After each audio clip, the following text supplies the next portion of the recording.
Look, I'm all about a challenge. I perform best when I'm under pressure or under a challenge, but that isn't enough to get you to do the calls. You know how I know that? How?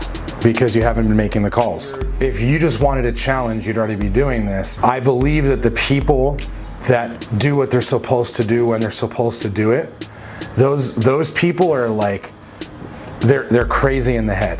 And they're either lucky to be born crazy like Xandra in our office, or they have to trick themselves into being crazy. What's gonna get you to actually do what you don't wanna do? Because it's not just the challenge in itself. If you made $600,000, like what would you do with that? The why is so interesting because look, let me break that down for you. My why right now is my wife and my kids. But that's not what makes me crazy. That's not really it. It's I want my kid to show up to school in a Rolls Royce. I wanna take my kids on vacation on a G6. So if I just say it's about the why, then I'm just gonna focus on being a good dad and saving money and putting him in a good school.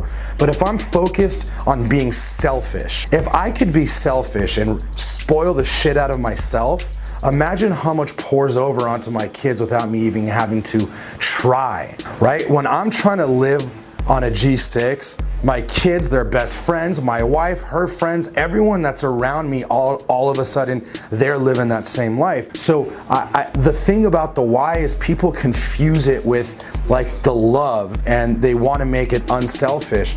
Like I'm all about family, but I'm a savage for the money. And because of that, I'm gonna do things that other people won't.